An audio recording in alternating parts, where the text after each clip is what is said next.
تا حالا چیزی راجع به کشتی‌های کروز شنیدین؟ بیاین 5 تا از گرون‌تریناشون رو بررسی کنیم تا ببینیم دنیا دست کیه. کشتی‌های عجیبی که کازینو و بارهای 16 سال به بالا، زمین‌های گلف و پینگ پونگ، سیرک، گالری ماشین‌های کلاسیک و حتی شهر بازی دارن. آلور آف د سیز اولین کشتی کروز به ارزش 1.5 میلیارد دلاره، به ابعاد 362 متر طول، 66 متر عرض، 72 متر ارتفاع و حدوداً 25 تن وزن، با 16 عرشه مسافربری و 24 آسانسور در فنلاند ساخته و در سال 2009 راه اندازی شد. آلوره میتونه 6780 مهمان و 2200 خدمه رو در 2706 اتاق خودش جا بده. این اتاق‌ها و خدماتشون نسبت به پولی که پرداخت می‌کنید فرق می‌کنن و از شبی 388 دلار شروع میشن. در هر عرشه امکانات مختلفی وجود داره که بعضیاشون حتی ممکنه باورتون نشه. سالن رقص، پیست پاتیناژ، تئاتر، کازینو، مرکز اسپا، مرکز تناسب اندام، شهر بازی، دیوار صخره‌نوردی، مینی زمین گلف، 4 تا استخر که یکیش برای موج سواریه، شیرینی و بستنی فروشی، مجتمع تجاری، پیست هلیکوپتر، پیانو بار، گالری ماشین‌های کلاسیک، کمدی کلاب، اتاق کنفرانس، گالری هنری، آرایشگاه، 25 تا رستوران به سبک‌های مختلف، بخشی برای کودک و نوجوان که حتی برای اینکه از درساشون عقب نمونن مجهز به کتابخونه و آزمایشگاهه. قسمت جالب قضیه اینجاست که حتی برای اینکه خودتون رو در شهرتون احساس کنید، 7 منطقه در این کشتی طراحی کردن که هر کدومشون تداعی کننده یه نوع بافت شهریه. فضایی مثل سنترال پارک که پر از رستوران و بار در میان فضای بسیار سرسبزه، بوردواک که اینجا هم کلی رستوران و بار داره ولی فضای ساکت تریه، تفرجگاه سلطنتی که بخش VIP محسوب میشه و استخرها و منطقه ورزشی و قسمت پیاده روی. این کشتی عمدتاً در اقیانوس‌های کارایی فعالیت میکنه، اما از مقاصد دیگه‌ای مثل اروپا و باهاما هم بازدید میکنه. اواسیس آف د سیز کشتیه که مثل کشتی قبلی متعلق به شرکت رویال کارائیب است و خواهر همون کشتی حساب میشه. این کشتی 1.4 میلیارد دلار ارزش داره و مثل کشتی قبلی در سال 2009 ساخته شده، اما در سال 2019 بازسازی شده و بدین ترتیب علاوه بر امکاناتی که از قبل مثل خواهرش داشته، یه سری امکانات خفن دیگه بهش اضافه شده. مثلا یه سرسره آبی به عرشه 16 هم اضافه شده که با یه مارپیچ هیجان انگیز به عرشه 6 میرسه. علاوه بر 3 تا سرسره آبی دیگه که روی 2 منطقه از کشتی میچرخه، یه پارک آبی رنگارنگ با فواره‌ها، استخرها، سرسره‌ها و یه منطقه ماجراجویی در تاریکی داره که میتونید اونجا با دوستان و خانواده‌تون متحد بشید و برای کنترل یه شهر یخزده بجنگید. همینطور یه منطقه به اسم آپولو 18 که یک اتاق فراره که باید معماها و سرنخ‌هایی را برای اومدن روی ماه حل کنید.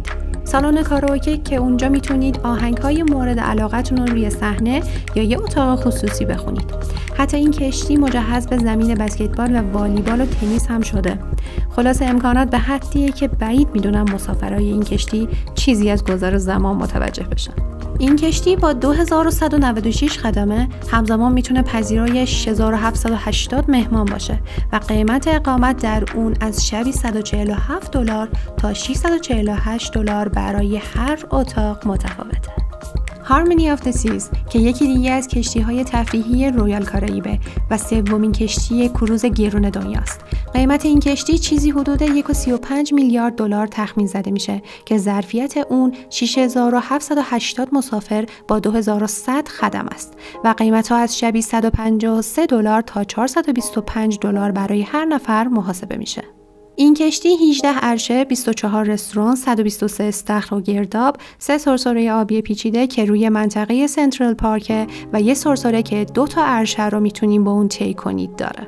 امکانات رفاهی این کشتی ها به حدیه که واقعا با شمردن تموم نمیشن. و جالب ترینش اینه که از عرشه 6 تا 8 یه آسانسور صندلی دار داره که میتونید همزمان با لذت بردن از نوشیدنیتون از منظره عرشه ها هم لذت ببرید. یکی از بارهای این کشتی به نام بار بایونیک، بارمنها ربات هستن و ثبت سفارش و آماده کردن و سرو نوشیدنیتون رو انجام میدن.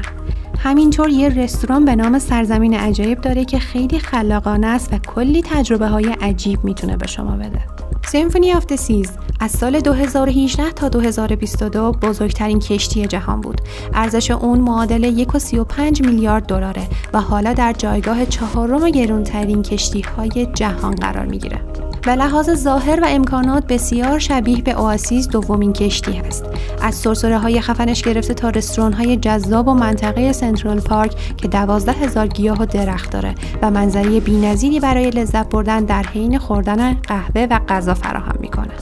این کشتی هم مثل قبلی‌ها امکانات صخره‌نوردی و تئاتر آکوا پارک و موسیقی زنده و بازی‌های شگفت‌انگیز داره و بسته به امکاناتی که رزرو می‌کنید برای هر شب نفری چیزی بین $153 تا $425 باید پرداخت کنید. کشتی بعدی خواهر کوچیکه کشتی قبلیه. Wonder of the Seas ارزشی برابر با 1.35 میلیارد دلار و امکاناتش مثل سمفونیه. با اندکی جزئیات متفاوت مثل تلویزیون بزرگی که در استخر تعبیه کردن. حداکثر میتونه 6988 مهمان با 2394 خدمه در 2874 اتاق خودش جا بده. و تفاوت اصلی اون در داشتن بزرگترین و مجللترین سویت ها در دریاست. مثل سویت خانوادگی که 2 عرشه رو شامل میشه و سرسره مخصوص و دیوار لگو، سینمای خصوصی و جکوزی و بالکن اختصاصی داره.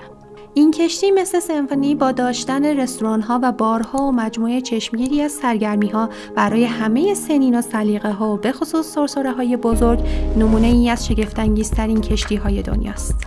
و همه این امکانات با شبی $155 تا $425 برای هر نفر رزرو میشه. از اینکه تا آخر ویدیو همراه هم بودین ازتون ممنونم. به نظرتون کدوم کشتی برای سفر بهترینه؟ برای دیدن ادامه ویدیوها حتما کانال رو سابسکرایب کنید و برای دلگرمی ما حتما این ویدیو رو لایک کنید.